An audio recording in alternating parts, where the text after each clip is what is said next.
أعوذ بالله من الشيطان الرجيم. بسم الله الرحمن الرحيم.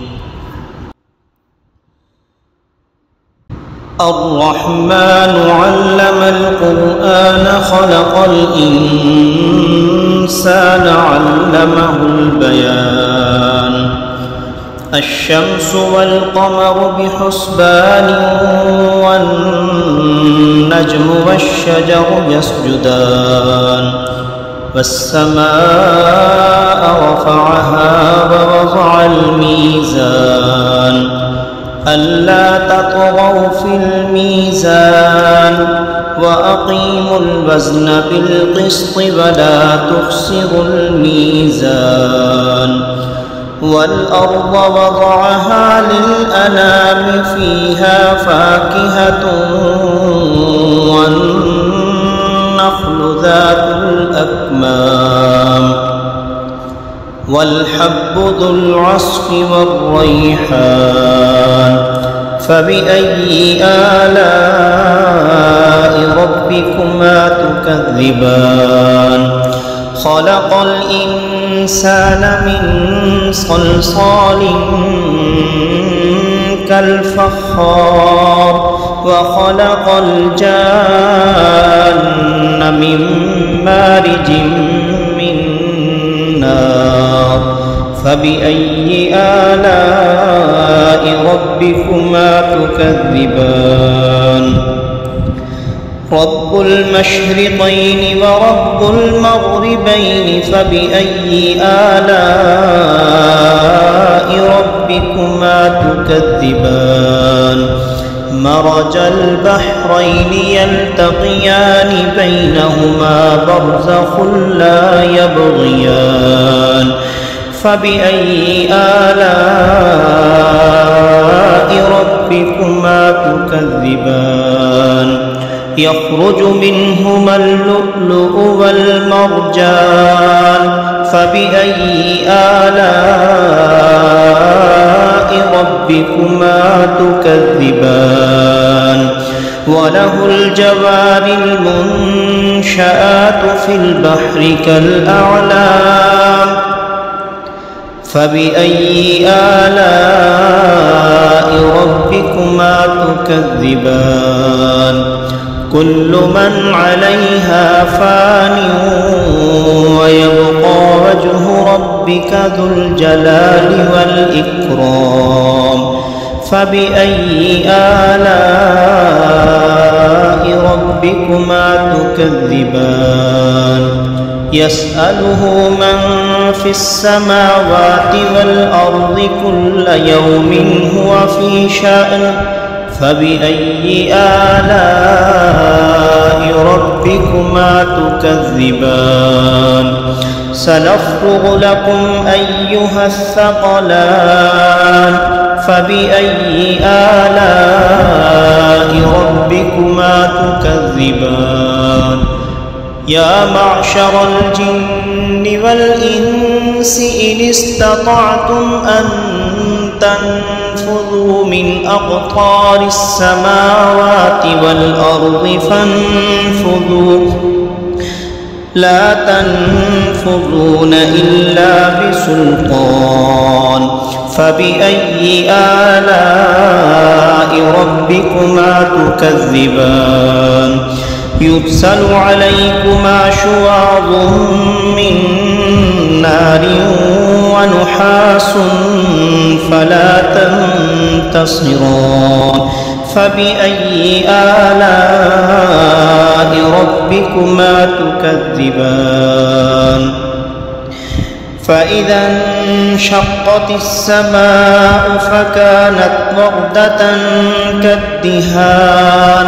فبأي آلاء ربكما تكذبان؟ فيومئذ لا يسأل عن ذنبه إنس ولا جان. فبأي آلاء ربكما تكذبان؟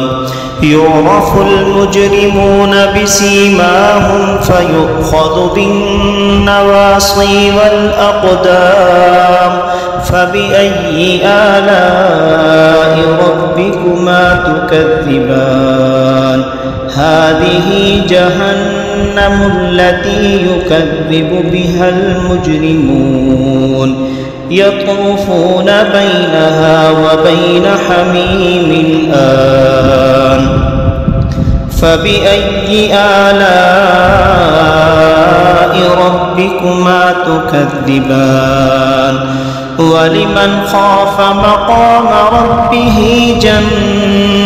جنتان فبأي آلاء ربكما تكذبان ذواتا أفنان فبأي آلاء ربكما تكذبان فيهما عينان تجريان فبأي آلاء ربكما تكذبان فيهما من كل فاكهة زوجان فبأي آلاء ربكما تكذبان متكئين على فرش بطائنها من استبرق وجنى الجنتين دان فبأي آلاء ربكما تكذبان فيهن قاصرات الطرف لم يطمثهن إنس قبلهم ولا جان فبأي آلاء ربكما تكذبان كأنهن الياقوت والمرجان فبأي آلاء ربكما تكذبان هل جزاء الإحسان إلا الإحسان فبأي آلاء ربكما تكذبان ومن دونهما جنتان فبأي آلاء ربكما تكذبان مدهامتان فبأي آلاء ربكما تكذبان فيهما عينان نضاختان فبأي آلاء ربكما تكذبان فيهما فاكهة ونخل ورمان فبأي آلاء ربكما تكذبان فيهن خيرات حسان فبأي آلاء ربكما تكذبان حور مقصورات في الخيام فبأي آلاء ربكما تكذبان لم يطمثهن إنس قبلهم ولا جان فبأي آلاء ربكما تكذبان متكئين على رفرف خضر وعبقري حسان فبأي آلاء ربكما تكذبان تبارك اسم ربك ذي الجلال والإكرام صدق الله العظيم.